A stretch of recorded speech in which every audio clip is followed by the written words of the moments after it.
हां बरं. भाऊ काय मागणी आहे मध्यवर्ती मंडळाच्या वतीने? काय एकंदरीत कशा संदर्भात आपण ही मागणी करतो? सर्वप्रथम छत्रपती शिवाजी महाराजांना वंदन करतो. यंदाचं वर्ष आता आपल्याला माहिती आहे की येत्या 19 फेब्रुवारीला शिवजयंती सोलापुरात मोठ्या उत्साहाने आणि गुण्यागोविंदाने साजरा होतो.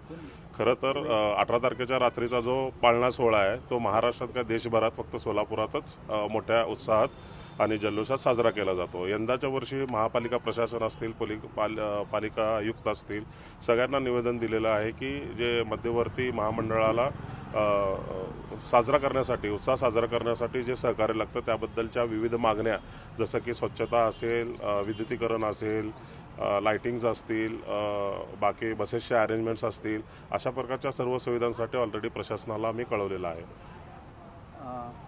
खरं तर डॉल्बीच्या बाबत वेगवेगळ्या भूमिका समोर येताना पाहायला मिळत आहेत. प्रशासनाकडून डॉल्बीवरती मर्यादा घालण्यात आलेल्या आहेत. कशा पद्धतीने त्या गोष्टीकडे पाहत आहे? मध्यवर्तीची काय भूमिका आहे? आपल्याला सगळ्यांना माहितीच आहे की सुप्रीम कोर्टाने डिजिटलसाठीचे आदेश ऑलरेडी दिलेले आहेत आणि मध्यवर्तीची एकदम स्पष्ट भूमिका आहे जी 2 वर्षापूर्वी जाहीर झालेली आहे की हे जे मिरवणुका असतील शिवजन्मोत्सवच्या त्या पारंपरिक पद्धतीने पारंपरिक वाद्यांच्या सहाय्यानेच व्हायला पाहिजे आणि कंप्लीट DJ मुक्ती म्हणजे डॉल्बी मुक्त मिरवणुका व्हाव्यात यासाठी मध्यवर्ती कायमच प्रयत्नशील आहे. आमच्या मध्यवर्तीचे अध्यक्ष नाना काळे, डांगेजी, राजनभाऊ जाधव, बर्डे साहेब ह्यांनी सर्वांनी एकानुमते, कारण कसं आहे, जर आपल्याला सगळ्यांनाच इन्व्हॉल्व करायचं असेल मिरवणुकांमध्ये, सगळ्या समाजाला, लोकांना, महिला, आबाल, वृद्ध सगळ्यांना, तर त्यांच्या दृष्टिकोनातून त्यांच्या हेल्थ कंडिशनचा विचार करता मिरवणुका या डॉल्बीमुक्तच असाव्यात अशी ही ठाम भूमिका मध्यवर्तीची आहे. आणि त्याच अनुषंगाने काल आमच्या शांतता कमिटीच्या बैठकीमध्ये देखील माननीय पोलीस आयुक्त साहेबांनी देखील हेच सांगितलं की बाबा जास्तीत जास्त पारंपरिक मिरवणुकांवर भर देण्यात यावं आणि त्याच पद्धतीने आमच्या मध्यवर्ती महामंडळ देखील प्रयत्नशील आहे. आणि काल माननीय पोलीस आयुक्तांनी एक आदर्श मध्यवर्ती महामंडळ म्हणून आमच्या महामंडळाची स्वागत केलं, कारण मागच्या वर्षी जर आपल्याला लक्षात असेल तर डिजिटल बंदी देखील शिवजन्मोत्सवाच्या काळापासूनच सुरू झाली आणि त्या शिवजन्मोत्सवाने घालून दिलेल्या आदर्शानेच वर्षभर हे सगळं चालू आहे. त्याच निमित्ताने यंदा DJ मुक्ती जर झाली आणि डॉल्बी मुक्त जर झाला मिरवणुका, तर तोही एक आदर्श शिवजन्मोत्सवच मध्यवर्ती महामंडळ घालून देईल असं एकंदरीत आहे.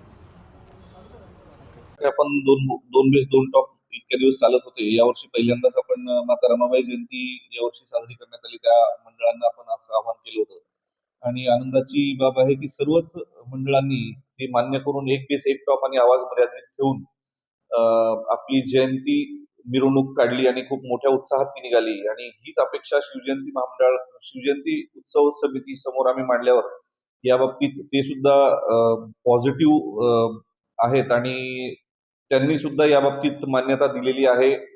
यावेळेस शिवजयंती उत्सवाला जे पारंपरिक वाद्य आणि लेझिमसाठी लागणाऱ्या ध्वनिक्षेपक जे आहेत ते एक बेस एक टॉप ठेवू आणि त्याचा आवाज सुद्धा मर्यादितच ठेवू अशी यांच्याकडून स्वतः शिवजयंती मंडळांनीच तयारी दर्शवल्यामुळे मोठ्या प्रमाणात पारंपरिक स्वरूपातच ही शिवजयंती साजरा करण्यावर सर्वांचा भर दिसून येतोय. डिजिटलवरती महाराजांच्या फोटोंपेक्षा नेत्यांचे फोटो मोठवण्याचे प्रकार दिसतो. त्यामुळे ते डिजिटल मुक्त शिवजयंती करण्यासाठी प्रयत्न आपण केले. बरोबर. मागील वर्षी पण आपण हा प्रयोग केला होता. सकाळी शिवजयंतीच्या दिवशी ज्यांनी डिजिटल लावले त्यांनाच ते डिजिटल उतरवण्याची वेळ सुद्धा प्रशासनाची आली होती.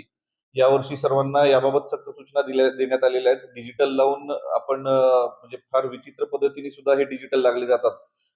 छत्रपती शिवाजी महाराजांचा फोटो छोटासा आणि कार्यकर्त्यांचे फोटो मोठे मोठे लावून आपण आपल्या शहराचं विद्रुपीकरण करतोय.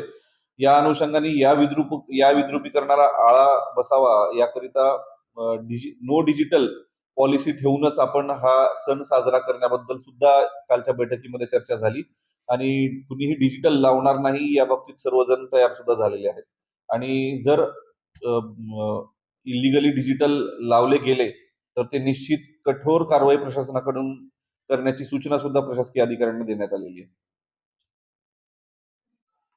आदर्श शिवजन्मोत्सव करण्यासाठी शांतता कमिटीची बैठक देखील पार पडली. काय नेमक्या सूचना पोलिसांना वापरल्या जातील कशा पद्धतीने? बरोबर आहे. काल शांतता समितीची बैठक सर्व शिवजयंती मंडळांसोबत सुद्धा काल पार पडलेली आहे. या बैठकीमध्ये प्रामुख्याने सोलापूर शहरामध्ये जी शिवजयंती दरवर्षी चांगल्या हर्षोल्लासात साजरी केली जाते, या निमित्ताने यावर्षी आपण काही समाजापुढे आदर्श ठेवू शकतो का या अनुषंगाने काही विचार करण्यात आला. यामध्ये प्रामुख्याने आपण दरवर्षी 18 तारखेला जी रात्री पाळणा उत्सव आपल्याकडून होतो तो तर अगदी खूप मोठ्या प्रमाणात तो साजरा केला जातो. खूप मोठ्या प्रमाणात महिला भगिनी सुद्धा त्या उत्सवासाठी रात्री येतात पाळणा उत्सवाला. आणि त्याच्याबरोबरच 19 तारखेला आपल्याकडे शिवजयंतीच्या मिरवणुका निघतात. यावर्षी आम्ही असं आव्हान सर्व शिवजयंती मंडळांना केलं होतं.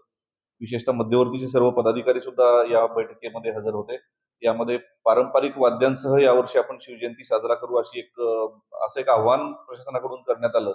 ज्याला खूप पॉझिटिव्ह पद्धतीने रिस्पॉन्स शिवजयंती मध्यवर्ती महामंडळ आणि इतर शिवजयंतीच्या पदाधिकाऱ्यांकडून सुद्धा मिळालेला आहे. यावर्षी निश्चित पारंपरिक स्वरूपात शिवजयंती साजरी करण्याबाबत सर्वजणच तयार असून या बाबतीत प्रशासन सुद्धा तयारीला लागलेलं आहे. सर बाकी साधारणतः 2 डॉग आणि 2 बेस अशा पद्धतीनं टॉयले लावण्याचे प्रकार यावर्षी त्यामध्ये काही बदल